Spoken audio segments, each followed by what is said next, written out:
So hello everyone. आज NCERT की 11th class की जो एंशियंट हिस्ट्री की किताब है जो कि बहुत ही फेमस किताब है। आर एस शर्मा जी ने इस किताब को लिखा था। तो इस किताब का आज हम 13वां चैप्टर डिस्कस करेंगे और चैप्टर का नाम है state and society during age of Buddha. तो बुद्ध के टाइम पर यानी कि लगभग 500 बीसी वाला जो टाइम पीरियड है, उस टाइम पे समाज किस तरीके का था, क्या उसके ताने बाने थे, इन सारी चीज़ों के बारे में देखेंगे। ठीक है, इसको हम ऐसे भी मान सकते हैं कि बुद्ध का जो टाइम पीरियड है वो एज ऑफ महाजनपद भी कह सकते हैं, एज ऑफ महाजनपद। तो महाजनपद के टाइम पर समाज में क्या क्या चीजें थी, बेसिकली हम लोग उस चीज को देखेंगे। ठीक है, तो ये सबसे सिंप्लीफाइड एक्सप्लेनेशन रहने वाला है। एंड मेरा नाम है शुभम और आप देख रहे हैं आई सोशल चैनल। चलिए शुरुआत करते हैं और इन सारे पहलुओं को एक एक करके देखेंगे। तो पहला आता है NBPW यानी कि नॉर्दर्न ब्लैक पॉलिश्ड वेयर।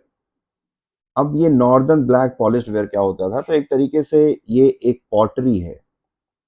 ठीक है, पॉटरी है और काफ़ी ज़्यादा शाइनी ब्लैक कलर की ये पॉटरी हुआ करती थी और ये काफ़ी महंगी थी। It was costly.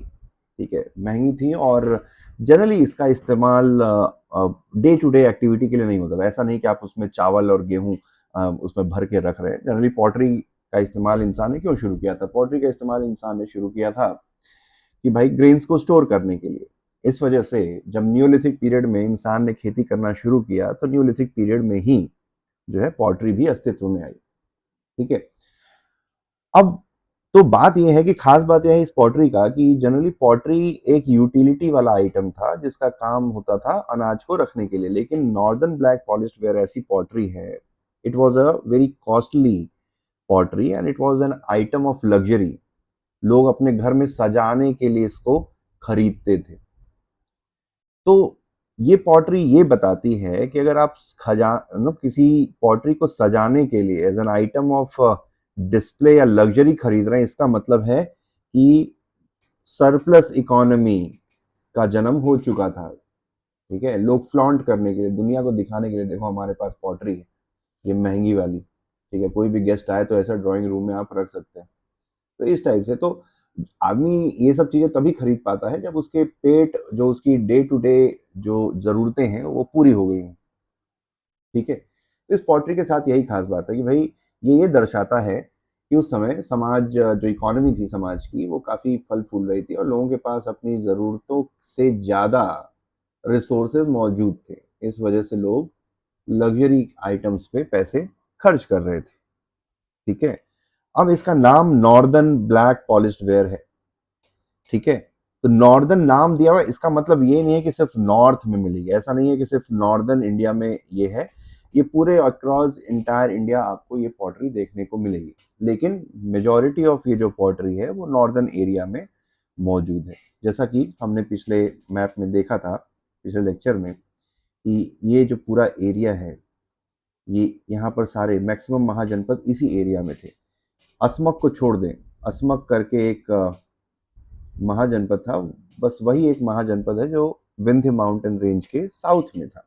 ठीक है, बाकी ये सारे जितने भी महाजनपद हैं वो यहाँ थे। तो यहीं पर अर्बनाइजेशन मेन यहाँ पे इस एरिया में ही हो रहा था और इसी एरिया में ये पॉटरी अक्सर अधिकतम पाई गई है।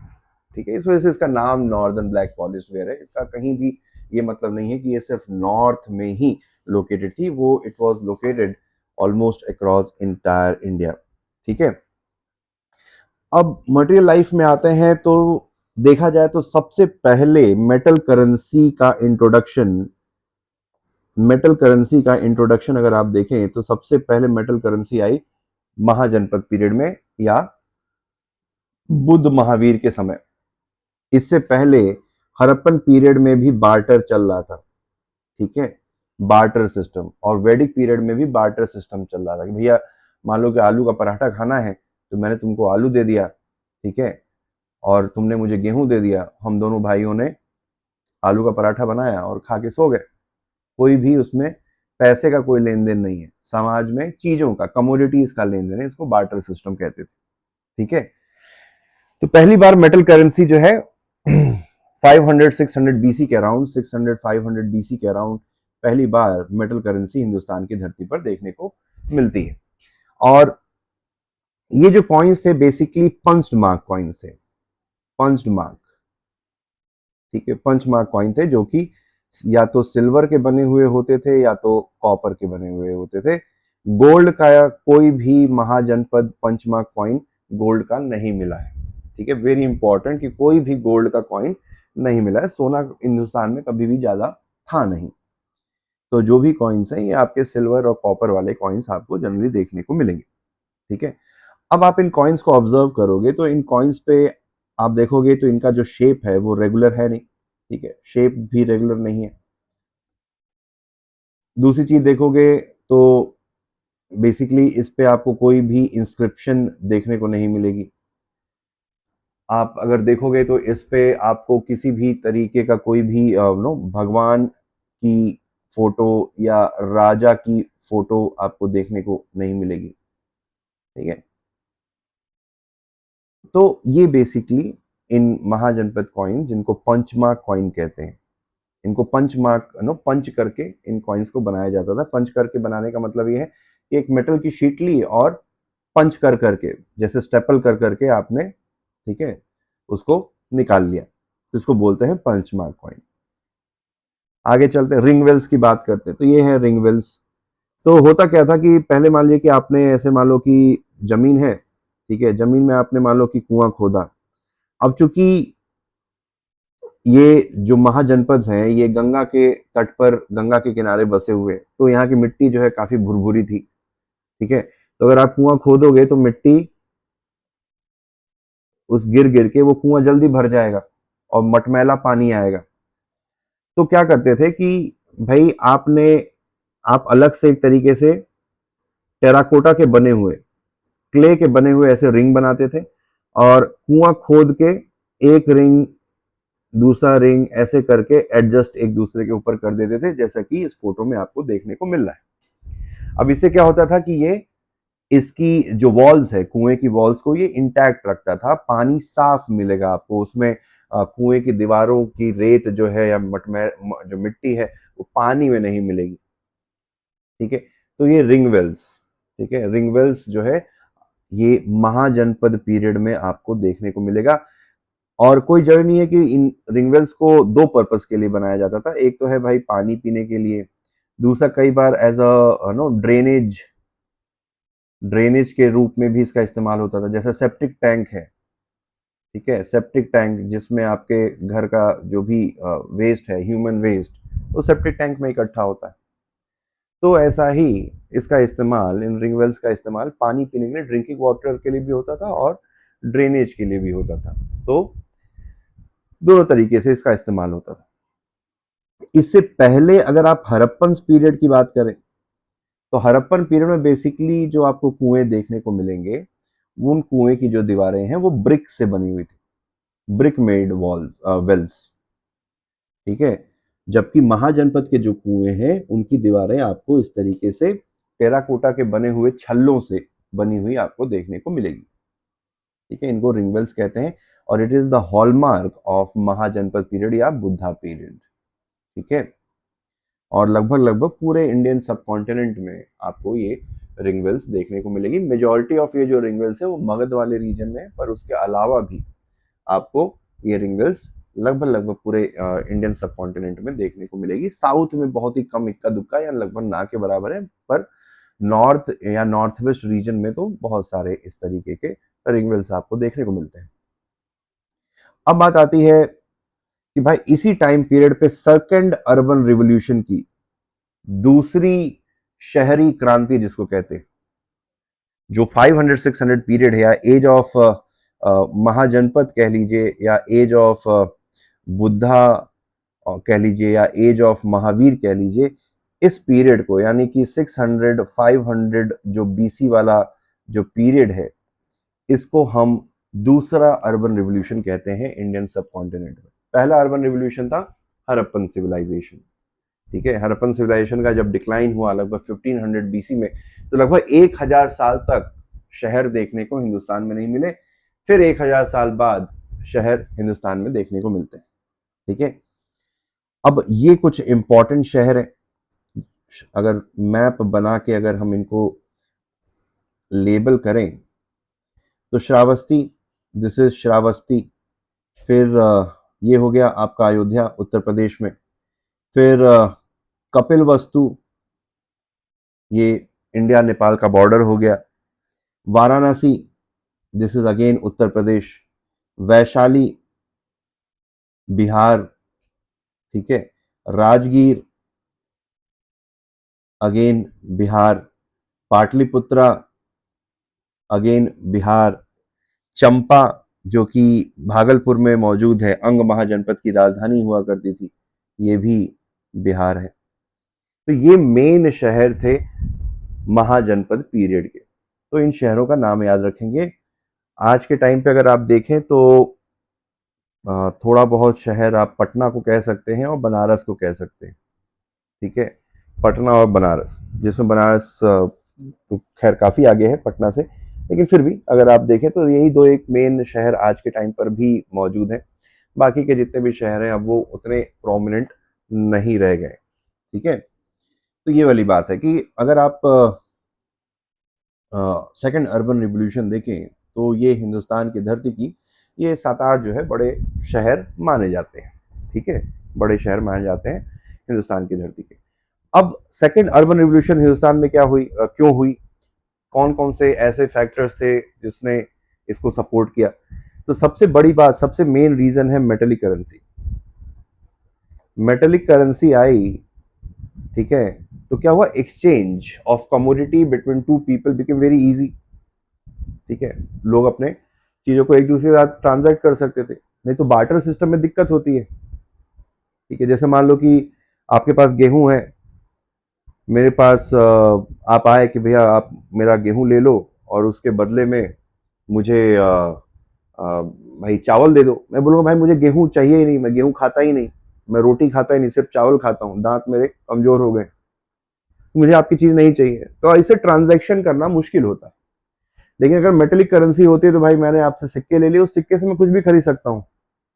चावल अगर मेरे पास है तो मैं दाल खरीद लूंगा, अचार खरीद लूंगा, चटनी खरीद लूंगा, ठीक है, सब्जियां खरीद लूंगा। तो उसमें कोई बाउंडेशन नहीं, बार्टर सिस्टम में दिक्कत होती है चीजों को ट्रांजैक्ट करने में, ठीक है। तो मेटेलिक करेंसी ने बेसिकली ट्रेड एंड कॉमर्स को काफी ज्यादा बूस्ट किया, और ट्रेड एंड कॉमर्स के बूस्ट होने की वजह से शहरी क्रांति हुई। अगर आप हड़प्पा के बारे में देखे होंगे तो हड़प्पा भी एक अर्बन सेटलमेंट थी, उसके पीछे मेन वजह थी trade and commerce.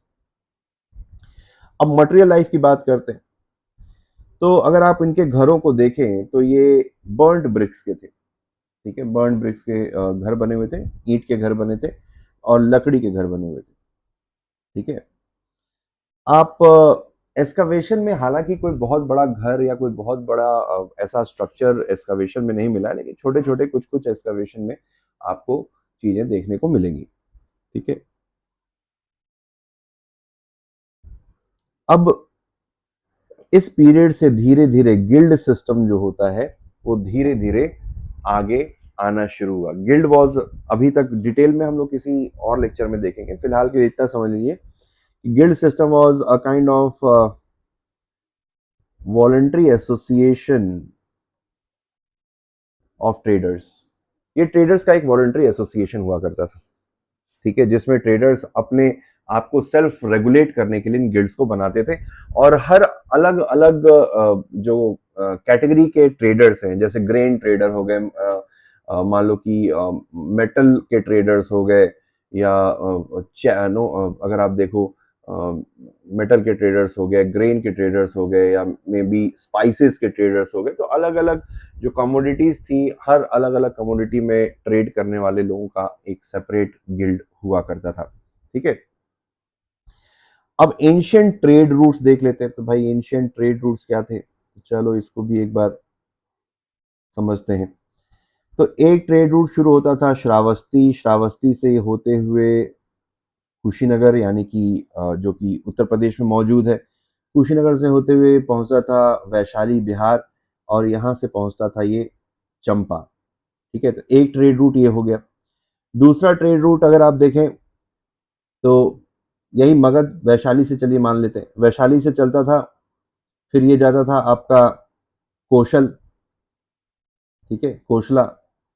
Kosla was basically एक तरीके से समझ लीजिए कि Shravasti was the capital of Kosala Mahajanapada, ठीक है। तो आप मोटा मोटा इसको इस तरीके से समझते हैं कि जो दूसरा ट्रेड रूट था इसी को देख लेते हैं। दूसरा ट्रेड रूट जो था वो मगध से चलते हुए ये जाता था मथुरा और फिर यहां से तक्षशिला। ये दूसरा ट्रेड रूट हो गया, जो कि मगध से मथुरा होते हुए, मगध से कोसला होते हुए मथुरा, मथुरा से तक्षशिला, ठीक है। एक और ट्रेड रूट है, ठीक है, दूसरा ट्रेड रूट देख लेते हैं। तो जो दूसरा ट्रेड रूट है अगर आप देखें तो वो मथुरा से चलते हुए जाता था उज्जैन, जो कि अवंती की राजधानी थी उज्जैन, और फिर उज्जैन से होते हुए गुजरात के कोस्ट पर जाता था, ठीक है। तो ये एंशियंट ट्रेड रूट्स थे। तो ट्रेड रूट इसमें trade route number 1, trade route number 2 and trade route number 3। तो these were the 3 ancient trade routes during Mahajanapada period. अब बात आती है रूरल लाइफ की। तो भाई अगर शहर होंगे तो शहर बिना गांव के तो सस्टेन नहीं हो सकते भाई। ये लोग अगर ट्रेड एंड कॉमर्स कर रहे हैं तो खाने के लिए क्या आप चाहिए, खाने के लिए भी तो कोई उगाने वाला होना चाहिए। तो फार्मर्स तो होंगे ही, तो गांव भी होंगे ही। तो गांव की सिचुएशन क्या थी? अभी तक हमने शहरों के बारे में देखा महाजनपद पीरियड के, पर महाजनपद पीरियड में गांवों की क्या स्थिति थी उसके बारे में देखते हैं। तो जो गांव का हेडमैन होता था उसको अलग अलग नाम से बुलाते थे। इंपॉर्टेंट है, भोजक भी बोलते थे, ग्रामीणी भी बोलते थे, या ग्रामिका बोलते थे, ठीक है, विलेज हेडमैन को। फिर जो रिच पेजेंट्स थे, जो बड़े किसान थे, उनको गहपति कहा जाता था। बड़े किसानों को गहपति कहते थे। इस टाइम पे क्राफ्ट विलेजेस का धीरे धीरे जन्म हुआ। क्राफ्ट विलेजेस यानी कि अलग अलग क्राफ्ट के लिए अलग अलग स्पेशलाइज्ड विलेजेस, कि भाई ये बर्तन बनाने वालों, ये ठठेरों का गांव है एक तरीके से, ठीक है। या अगर आप कह लीजिए कि ये चैरियट बनाने वाले, रथ बनाने वाले लोगों का अलग गांव है, सोनारों का अलग गांव है, लोहारों का अलग गांव है। तो कास्ट वाइज या क्राफ्ट स्पेशलाइजेशन के हिसाब से गांव इस टाइम पर हमें देखने को मिलते हैं। और चूंकि ये गंजेटिक प्लेन में मोस्टली महाजनपद जो है यूपी और बिहार में लोकेटेड है, ईस्टर्न यूपी और बिहार में, तो यहाँ का जो स्टेपल डाइट था, यहाँ पे बारिश अच्छी होती है, सॉइल जो है फर्टाइल है, लुवियल सॉइल है, तो चावल ज्यादा अच्छे तरीके से होता था। तो rice was the staple diet. Iron ploughshare का इस्तेमाल होना चालू हो गया था। अभी तक अगर आप देखें तो हड़प्पन पीरियड में जो हल होता था जिससे खेत की जुताई करते हैं, खेत की जुताई करते हैं, उसको वुड का आपको जनरली देखने को मिलेगा हड़प्पन पीरियड में। और वैदिक पीरियड में भी आपको लकड़ी के बने हुए प्लॉ देखने को मिलेंगे, लेकिन इस टाइम पर आते आते धीरे धीरे आयरन के प्लॉ ज्यादा कॉमन हो गए। इसी टाइम पर पैडी ट्रांसप्लांटेशन वाली जो टेक्निक है, जो आज हम फॉलो करते हैं, जिससे चावल उगाया जाता है, ठीक है, वो टेक्निक इंट्रोड्यूस हुई, ठीक है। अब देखें तो पहले क्या होता था कि आपने चावल के दानों, बीज को ऐसे ही आप खेत में फेंक दिया और उससे आपका चावल उगता था। लेकिन ध्यान देने वाली बात यह है कि चावल को अगर आप ऐसे फेंकोगे, बरसात का, चूंकि बरसात में होता है चावल, तो चावल के साथ साथ बहुत सारी घास भी उग जाएगी, और जिसकी वजह से आपकी चावल की खेती अच्छे तरीके से नहीं हो पाती। तो इस वजह से अगर आप देखो कि आज के टाइम पर हम चावल कैसे उगाते हैं, ठीक है, चावल के लिए क्या करते हैं कि खेत में 2-3 इंच पानी रखते हैं, और फिर अलग से नर्सरी में हम लोग चावल के पौधे जो 8-10 इंच, जिनको पैडी बोलते हैं, 8-10 इंच के पौधे होते हैं, उनको लाके पानी में हम ट्रांसप्लांट करते हैं। इससे क्या होता है कि चावल तो सस्टेन कर जाए, क्योंकि चावल लंबा है, पानी के बाहर तक आ रहा है, तो चावल तो बच जाएगा। लेकिन जो घास उगने की संभावना है वो कम हो जाएगी, क्योंकि वो घास का जो बीज है वो बारिश के पानी, वो जो पानी में के अंदर ही डूबा रहेगा। तो दैट्स वाई ट्रांसप्लांट करने से होता क्या है कि ट्रांसप्लांट करने से आपकी जो वीड्स हैं, वीड जिसको बोलते हैं, जो घास होती है, जंगली घास, वो नहीं उगती है, उग पाती है, और सिर्फ चावल ही उग पाता है, जिसकी वजह से चावल की पैदावार अच्छी होती है, ठीक है। अब बात आती है एडमिनिस्ट्रेटिव सिस्टम की। तो इस टाइम पर 16 महाजनपद में अगर हम देखें तो मगध और कौशल ये दो सबसे सुपर महाजनपद बनकर उभरे। बाकी सारे महाजनपद धीरे धीरे पेरिश हो गए, पर कौशल और मगध दो इंपॉर्टेंट महाजनपद बचे। ठीक है। हाई रैंकिंग जो ऑफिशियल्स थे उनको महामतास कहा जाता था। सीनियर जो गवर्नमेंट ऑफिसर्स थे उनको महामतास कहते थे। प्रोविंशियल लेवल पे जो ऑफिसर्स हुआ करते थे उनको आयुक्त कहते थे। ठीक है। प्रोविंशियल लेवल पे जो ऑफिसर्स हुआ करते थे उनको आयुक्त कहते थे। मोस्टली देखा जाए तो प्रीस्ट या जो ब्राह्मण्स थे, ये सारे ऊंची के जितने भी ओहदे थे वो ब्राह्मणों ने हथियार रखे थे, कब्जा कर रखा। वही मिश्रा, शुक्ला, तिवारी, नो दुबे, जो कि आज भी देखने को मिलता है, वो उस टाइम से चला आ रहा है, कोई नई बात नहीं। ठीक है। और कई बार हमें ब्राह्मणों को लैंड ग्रांट्स भी देखने को मिली। अब चूंकि ब्राह्मण राजा के लिए आके राजा के लिए यज्ञ और हवन ये सब करते थे, ठीक है, तो राजा को या दक्षिणा में कुछ तो देना पड़ेगा ब्राह्मण को। ठीक है। दक्षिणा में कुछ तो देना पड़ेगा। कई बार क्या होता था कि राजा जो है पैसे ना देकर जमीन दे देता, जमीन आवंटित कर देता था, उसको बोलते हैं लैंड ग्रांट। तो लैंड ग्रांट की शुरुआत लगभग महाजनपद पीरियड से हो गई थी।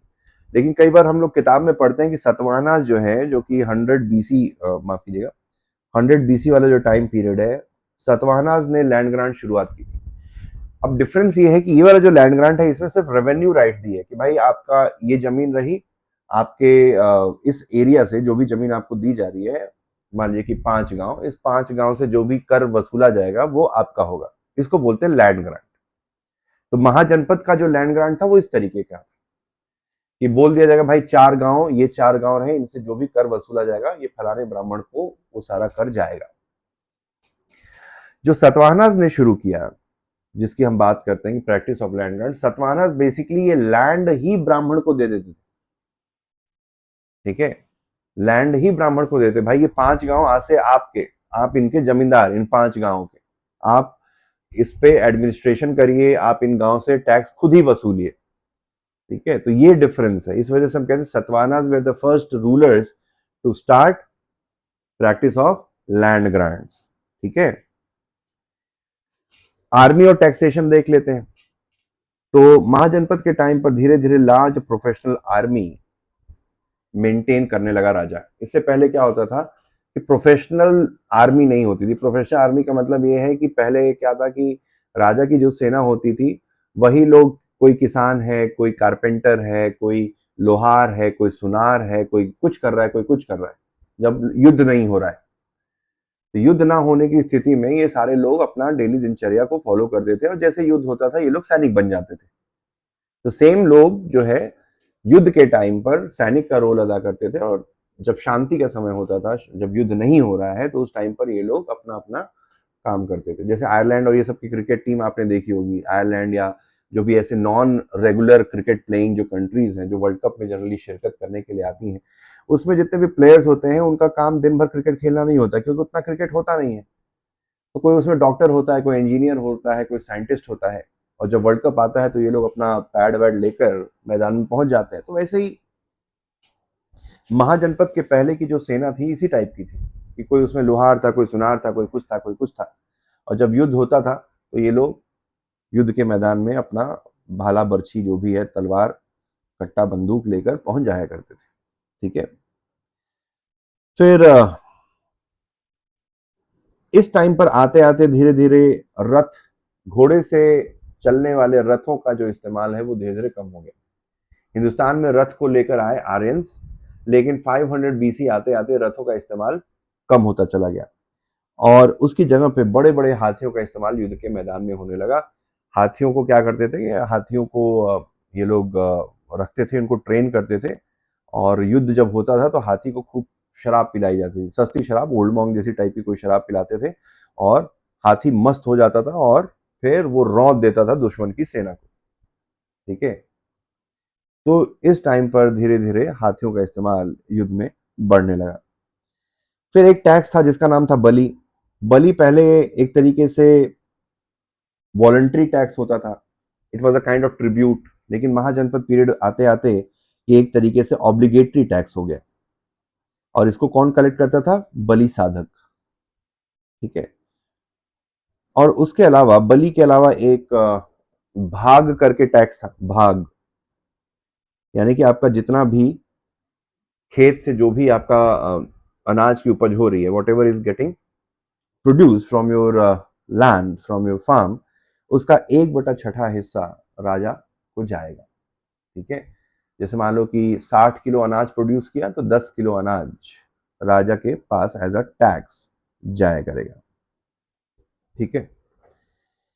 फिर शुल्क अध्यक्ष करके एक ऑफिसर था जो कि टोल्स कलेक्ट करने का और कस्टम ड्यूटी कलेक्ट करने का, जैसे कस्टम ऑफिसर्स होते हैं आज के टाइम पर, उसी कस्टम ऑफिसर को शुल्क अध्यक्ष बोला जाता था।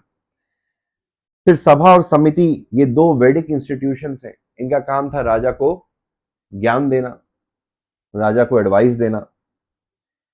लेकिन महाजनपद आते आते ये सभा और समिति धीरे धीरे पूरी तरीके से खत्म हो गई और सभा और समिति की जगह पर ब्राह्मणों से बनी हुई परिषद करके एक छोटी सी एडवाइजरी बॉडी बनी। एक सभा और समिति हट गई, उनका इंपॉर्टेंस खत्म हो गया और उनकी जगह पर परिषद करके a very close and a small advisory body for the king replace सभा एंड समिति। ठीक है। और धीरे धीरे कास्ट और वर्ण की जो आइडेंटिटी है वो और ज्यादा रिजिड होती चली गई और जिसकी वजह से जो ट्राइबल नेचर है सोसाइटी का वो धीरे धीरे कम होता चला गया। ट्राइबल कल्चर या ट्राइबल नेचर का मतलब होता है कि सब समाज में सब लोग बराबर हैं, कोई भी ऊंच नीच नहीं है, कोई भी डिफरेंस या डिस्टिंक्शन नहीं है। ठीक है। तो इसको बोलते हैं ट्राइबल नेचर ऑफ सोसाइटी। लेकिन कास्ट और वर्ण आने की वजह से धीरे धीरे ट्राइबल नेचर जो है हटता चला गया और समाज में डिवीजन होने लगे कास्ट के बेसिस पे, क्लास के बेसिस पे। ठीक है। अब इसी महाजनपद के टाइम पर कुछ ऐसे महाजनपद भी थे जो हमने पिछले लेक्चर में देखा था, जैसे वज्जी हो गया, मल्ल हो गया, फिर आपका खम्बोज हो गया, खम्बोज, या आपका पांचाल हो गया।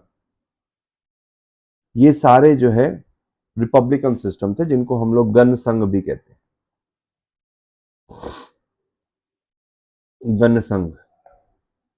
अब इन गणसंघ में क्या होता था कि राजा जो है हेरिडिटरी सक्सेशन नहीं है, राजगद्दी जो है बपौती नहीं है, बपौती। ठीक है। ऐसा नहीं कि राजा मरेगा तो उसका बेटा राजा बनेगा, डायनेस्टी पॉलिटिक्स या डायनेस्टी वाइज सक्सेशन नहीं था। इसमें क्या होता था कि राजा चुना जाता था, सब लोग नहीं मिलके वोट करते थे। बेसिकली जो समाज के इन्फ्लुएंशियल लोग थे, इन्फ्लुएंशियल जो फैमिलीज थी, वही राजा को चुनती थी। तो एक तरीके से ऑलिगैर्की थी। ऑलिगैर्की मतलब कि रूल ऑफ द इलीट्स। तो इलीट लोग अपने राजा को चुनते थे। तो चूंकि राजा हेरिडिटरी सक्सेशन के ऊपर बेस नहीं था राजशाही, it was a kind of republican system. ठीक है। रिपब्लिक सिस्टम किसको बोलते हैं? Where there is no hereditary ruler of the state. ठीक है। तो जो राजा होता था, it was appointed by group of influential families. और एक गणसंघ में बहुत सारे राजा होते थे, 100 हजार हजार राजा होते थे जो अपने अपने छोटे छोटे एरिया को, जैसे मान लो ये गणसंघ है, एक तरीके से महाजनपद है। इस गणसंघ में, ठीक है, छोटे छोटे रियासतों के राजा हुआ करते थे। ठीक है। और अगर आप देखोगे बाकी महाजनपद जहां पर हेरिडिटरी मोनार्की थी, वहां पे ब्राह्मण काफी ज्यादा डोमिनेंट था, लेकिन गणसंघ में ब्राह्मण की पोजीशन ज्यादा डोमिनेंट नहीं थी। ठीक है। इतना ज्यादा ब्राह्मणाइज नहीं था समाज, थोड़ा बराबरी थी। बराबरी तो खैर नहीं होगी क्योंकि it was the rule of elite, लेकिन बाकी के जो महाजनपद है, ठीक है, जहां पर हेरिडिटरी मोनार्की है, उसके कंपैरिजन में रिलेटिवली गणसंघ में ब्राह्मण्स की पोजीशन उतनी ज्यादा स्ट्रॉन्ग या डोमिनेंट नहीं थी। अब सोशल ऑर्डर और लेजिस्लेशन की बात करें तो समाज को चलाने के लिए वेदों के फिलॉसफी पे बेस्ड किताबें लिखी गई जिनको बोला गया धर्मसूत्र। धर्मसूत्र बेसिकली हर वर्ण का क्या ड्यूटी है, किसको क्या करना है, किसको क्या नहीं करना है, इस बारे में बात करता है। शूद्र जो है, दे वर नॉट अलाउड फॉर उपनयन सेरेमनी। उपनयन सेरेमनी यानी कि सेक्रेड थ्रेड सेरेमनी। जिसको यज्ञोपवीत भी कहते हैं, ठीक है, यज्ञोपवीत। तो शूद्रों को ये अलाउ नहीं था। अब ध्यान रखेंगे, जो उपनयन सेरेमनी सिर्फ द्विज की होती है, हमने द्विज का कंसेप्ट देखा था, और सिर्फ द्विज ही सेक्रेट थ्रेड पहन सकते हैं और सिर्फ द्विज ही वेदों को पढ़ सकते हैं। शूद्रों को वेद पढ़ने की इजाजत नहीं थी, और इसलिए माना जाता था कि शूद्र कभी भी मोक्ष प्राप्त नहीं कर सकता है, ठीक है। अगली बात आती है पनिशमेंट। तो पनिशमेंट में भाई कोई रूल ऑफ लॉ नहीं था। आपको क्या, किस जुर्म की क्या सजा मिलेगी, इट वॉज डिपेंडेंट ऑन कि आप कौन से वर्ण से बिलोंग करते हैं, ठीक है। तो अगर मान लो कि आप दो लोगों ने मर्डर किया, जैसे एक ब्राह्मण ने मर्डर किया और एक शूद्र ने मर्डर किया, तो जितना ऊंची आपका वर्ण होगा आपको उतनी कम सजा, लीनियंट सजा मिलेगी। जितना नीचे आपका वर्ण होगा उतनी कठोर सजा आपको मिलेगी। तो रूल ऑफ लॉ नहीं था, कानून सबके लिए बराबर नहीं था, कानून सबके लिए अलग अलग था। और किसके बेसिस पे अलग था? वर्ण के ऊपर। Higher the varna lower the punishment, lower the varna higher the punishment, ये सिद्धांत पे चलता था। और रेट्रीब्यूटरी जस्टिस को फॉलो करते थे। आई फॉर एन आई, चोरी करेंगे तो हाथ काट देंगे, किसी को बुरी निगाह से देखेंगे तो आंख निकाल लेंगे। तो बदले की भावना से प्रेरित जुस्नो जस्टिस सिस्टम था। It was not a reformative, ठीक है, सुधार वाले प्रिंसिपल पे जस्टिस सिस्टम नहीं बेस्ड था, जबकि it was based upon retribution, ठीक है, it was based upon retribution. तो ये था हमारा समाज महाजनपद पीरियड के टाइम पर। अगर आपको लेक्चर पसंद आया तो अपने दोस्तों के साथ जरूर शेयर करिए, और कमेंट सेक्शन में अपना फीडबैक मेरे साथ शेयर कर सकते हैं। And don't forget to subscribe this channel, subscribe करिए। Thank you, thanks for watching, have a nice day, all the best.